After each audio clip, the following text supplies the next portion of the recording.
Hello friends, कैसे हैं आप सब। आई होप आप सब अच्छे होंगे।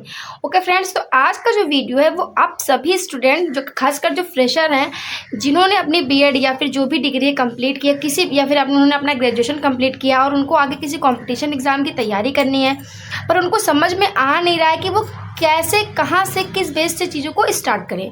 ओके, तो आज का वीडियो ऐसे स्टूडेंट के लिए बहुत हेल्पफुल होने वाला है, क्योंकि मैं इस वीडियो में बताऊंगी कि आपको एग्ज़ाम की तैयारी कहाँ से शुरू करनी है और किस तरीके से आप स्टेप बाय स्टेप चीज़ों को फॉलो करते हुए बेहतर तरीके से किसी भी एग्ज़ाम की तैयारी कर सकते हैं। ओके, तो चलिए हम वीडियो स्टार्ट करते हैं। सबसे पहले आपका है tip number 1। Okay, tip number 1 उस वहाँ पे करना है कि कौन सा सब्जेक्ट आपका कितने मार्क्स का है। मान लीजिए आप कोई पेपर दे रहे हैं तो उसमें आपका जीएस है, करंट अफेयर्स जो आ जाता है, आपका रीजनिंग है आपकी, ओके, आपकी लैंग्वेज है, जो भी पोर्शन आपका है वो कितने मार्क्स का। क्योंकि देखिए फ्रेंड, मार्क्स आपके जो है एग्ज़ाम के क्वालिफाई करने के लिए बहुत मायने रखते हैं। ओके, अगर आपने पहले मार्क्स पे फोकस किया तो थोड़ा सा ये होता है कि किस सब्जेक्ट के मार्क्स कितने ज़्यादा हैं तो उसको हम अधिक वैल्यू देंगे, उस पर जो है टाइम अपना अधिक इन्वेस्ट करेंगे। ओके फ्रेंड्स, तो आपको सबसे पहले पेपर पैटर्न क्लियर करना है कि किस किस टाइप का पेपर आएगा, ऑब्जेक्टिव है या रिटन एग्जाम आपको देना है, क्या है ये आपको पहले कंफर्म कर लेना है। उसके बाद आपको क्या करना है, अपना मार्क्स जो सब्जेक्ट जितने मार्क्स का है उसको आपको क्या करना है, देख लेना है। ओके, अब थर्ड चीज़ जो आपको आती है, आपको अपना सिलेबस पहले निकालना है। ओके, आपको देखना है कि जो जो सब्जेक्ट है उसका सिलेबस क्या दिया हुआ। बहुत सारे मेरे फ्रेंड्स ऐसे हैं जो सिलेबस अभी नहीं निकाल पाते हैं। ओके, तो अगर आपको कुछ भी नहीं आ रहा, आप एकदम बेसिक हो, आप एकदम फ्रेशर हो, तो आप क्या कर सकते हो, आप क्रोम पे जाओ और जिस भी एग्ज़ाम की आप तैयारी कर रहे हो, आपने पहले से पेपर पैटर्न तो देख ही रखा है, आप वो पेपर अपना डालिए और उसका सिलेबस डालिए, एग्जाम डालिए, आपका क्रोम पे सारा खुल के आ जाता है। वहाँ से आप स्क्रीनशॉट ले लीजिए, आप कोई कॉपी ले लीजिए, उस पर आप नोट कर लीजिए।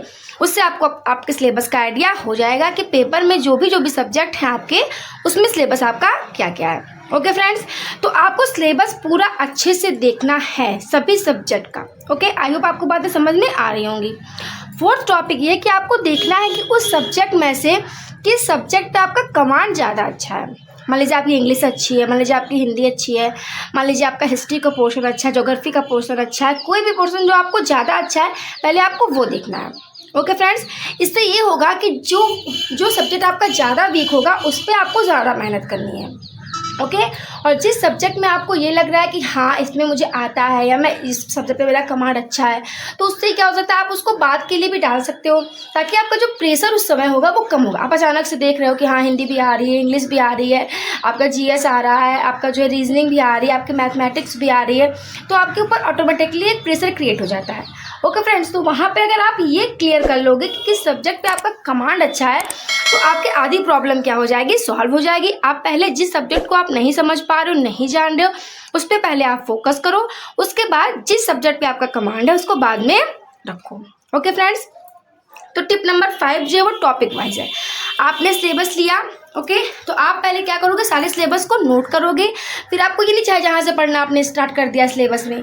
मान लीजिए आप जो है ये आप हिस्ट्री की तैयारी कर रहे हो, ओके, तो उसमें आपका पहले प्राचीन इतिहास आएगा, फिर मध्य, फिर आधुनिक, तो आपको प्राचीन इतिहास का पहले आपको प्राचीन इतिहास उठाना है। ओके फ्रेंड्स, फिर उसके टॉपिक वाइज चीज़ों को आपको सर्च करना है। अगर आपके पास बुक्स अवेलेबल है तो आप उस बुक्स से उसको पढ़ सकते हो, वरना आजकल तो वाईटी पे इतनी सारी फ्री क्लासेस है कि अगर आप कुछ भी नहीं तो आप वाईटी से सारी चीज़ों को अच्छे से कवर कर सकते हो, पढ़ सकते हो। तो आप टॉपिक वाइज चीज़ों को स्टार्ट करो, उसका अपना जितना भी टाइम आप दे सकते हो उसको दो, फिर आपका अगर वो टॉपिक कंप्लीट हो गया तो आप उस पर टिक कर दो।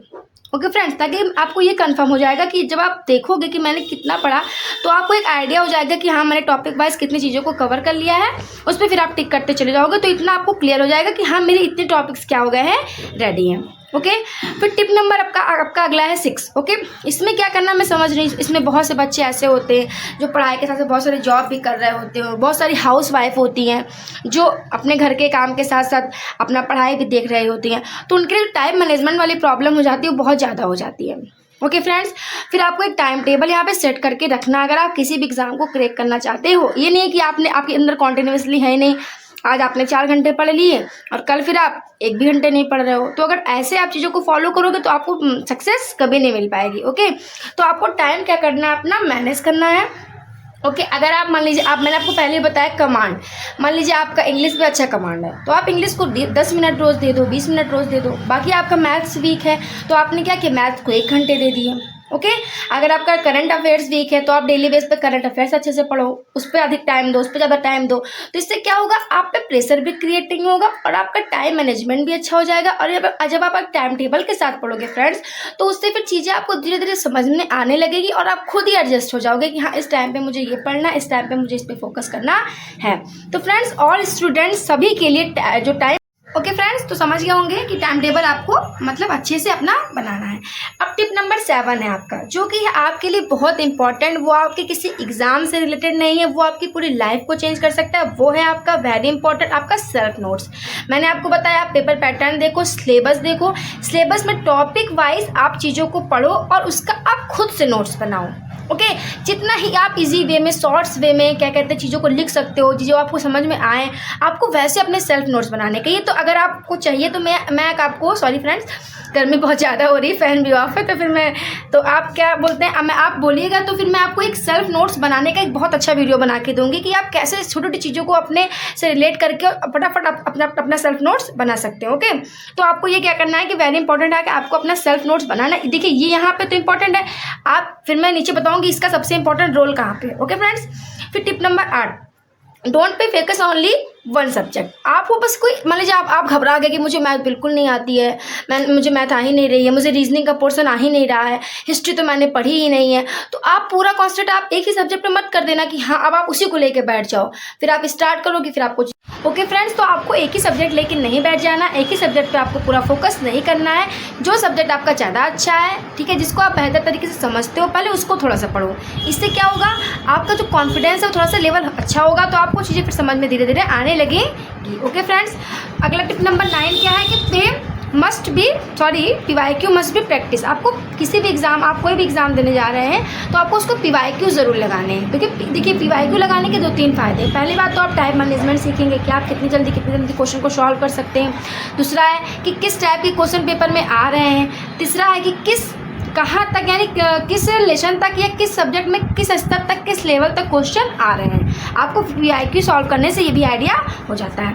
टिप नंबर 10 जो लास्ट है वो आपका रिवीजन है। ओके फ्रेंड्स अगर आपने बहुत अच्छे से पढ़ा है साल भर या 6 मंथ जितने भी दिन बाद आपके पेपर हैं और आपने रिवीजन पे फोकस नहीं किया है तो आपका मार्क्स फिर आपको मुझे नहीं लगता उतना अच्छा आएगा। इसलिए मैंने यहाँ पे आपको क्या कहा था, सेल्फ नोट्स। ओके जब आप चीज़ों को छोटे की पॉइंट्स में लिख के रखते हो तो पेपर की लास्ट टाइम, मान लीजिए पेपर के 1 मंथ बचे, 20 डेज बचे, उस समय आप चीज़ों को फटाफट रिवीजन कर लोगे और रिवीजन की वो चीज़ें तुरंत दिमाग में आपके बैठ जाती क्योंकि पहले से आप उसको पढ़ रखे हैं और फटाफट आप चीज़ों को कंप्लीट करके अपना पूरा सिलेबस अच्छे से तैयार कर सकते हैं। तो आई होप फ्रेंड आपको मेरी ये वीडियो पसंद में आई होगी।